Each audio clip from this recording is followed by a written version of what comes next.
Here's to the journey, the unforgettable adventures, the epic quests, the decades of discoveries. Hey everybody, welcome back to my channel. It's Cozy Christopher. Are we really going to sit here and act like that wasn't one of the best shows that we've seen all year from a gaming perspective? My goodness, it was finally awesome to see enthusiasm, to see hints of next, if you will, even though this show was basically talking about all of the things Bethesda had pretty much already done. It was extremely exciting to see the camaraderie, the collaboration, the fact that they're going to keep their own unique identifiers. I mean, there was a lot to unpack in this particular show. So we're just going to start with the first and the most basic.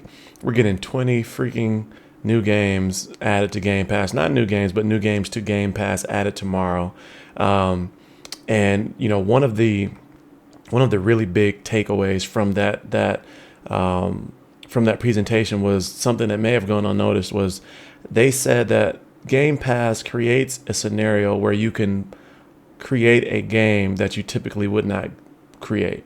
So think about the fact that we typically pay attention to AAA games at this point. It's like it's $60 or $70. It's bust or it's a banger. It's either amazing or it's horrible.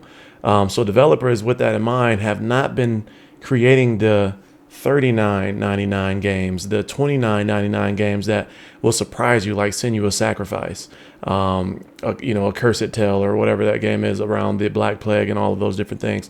Those games surprised the heck out of us because they came out of left field. No one knew they were being created.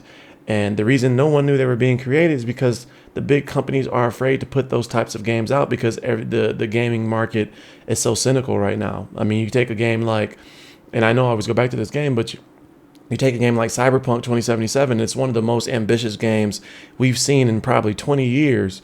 But the fact that it came out with bugs, like all of a sudden everybody thinks that developer is trash. Come on now, they created The Witcher 3. And they gave us updates for free DLC, etc. Like, stop it. Like, they're going to fix the game. Like, I'm waiting to play it until they fix it. Not a problem, but the fact that they went out on a limb to create something that we've never seen or played through before, I'm a fan. So let's keep the, CD Projekt Red, keep up the great work. But let's get into this.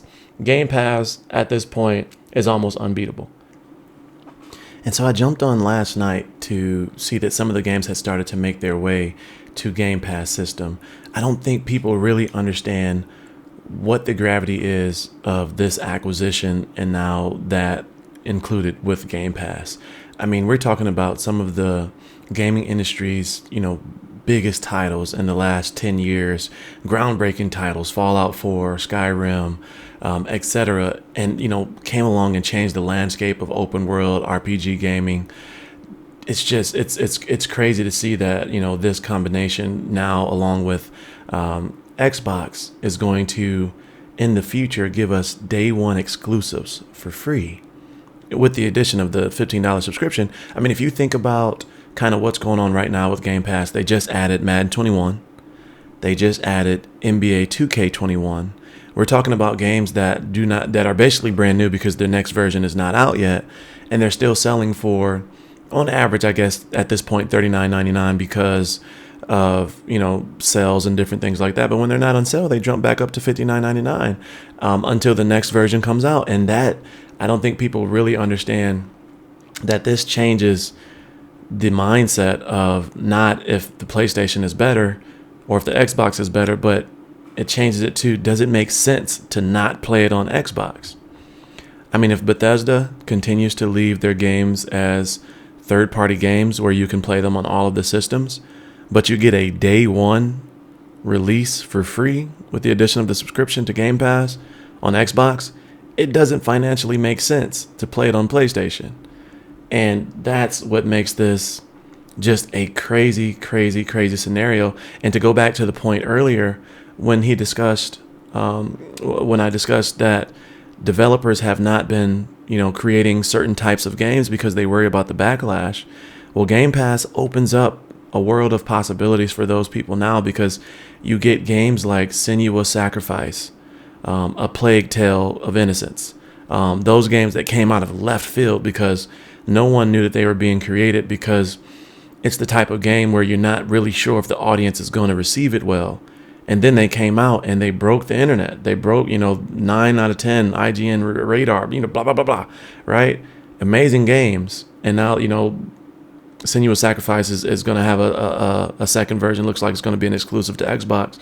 But like Game Pass opens the realms up for those types of games where people are not, where studios are not making them because they're worried about whether or not they're going to get a return on investment. Or now that you can create it and drop it on Game Pass and see what people's reaction is, or the games like Grounded, where they're kind of just leaving it out there as a beta and people are signing up.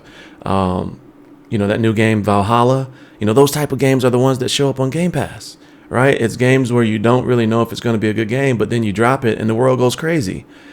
So this is something that I don't think people are realizing right now what the long-term ramifications is for Game Pass. It's basically it's like the GameFly, subscription service that was horrible, but it's now in live time. In you literally click on it, install it, play it, delete it, and play something else, right? With no additional cost. This is, at this point, seriously, let me know your thoughts. Like, what is a better value than this right now? Like, let's not talk about PlayStation. Let's not talk about Xbox. What is a better value in gaming right now? This gives you brand new games, day one exclusives, EA Sports, and the Xbox Gold free games, as well as online play. What's better than that? I want to know in the comments. Let me know. Signal detected. Iris, what's happening? External camera 15. Camera 10. They're here. Send. And so that's all for me today. In conclusion, I am so excited after this Bethesda Microsoft get together announcement, if you will, just to see what happens in the next coming months around new games. They gave us a glimpse, or they sneak peeked that Star Citizen is on the radar. They gave us a sneak peek that Elder Scrolls 6 is on the radar. And again, Skyrim is my favorite game of all time. I'm so excited to see that we're moving forward and that we're getting close to having that next version of Skyrim or Elder Scrolls to come out. So freaking excited about that. You all let me know in the comments what you think. What was your impression of yesterday's show? Are you all, if you're a PlayStation fan, like, are you starting to realize like the gravity of how good Game Pass can be and what type of value it is? Or are you still holding resolute that PlayStation, is the better system? And it may be the better system. It may be, we don't know. But what we do know is that Game Pass just became almost an unbeatable force within the gaming world. This will change the way we game. And I think that regardless of whatever system you enjoy most, I think that we all are going to benefit from this greatly. And I think that this was a very, very big step in the gaming world for all of us, no matter what system we play on. So that's it for me. Please like, share, and subscribe. As always, stay cozy in that crazy world, and I'll see you next time. Peace.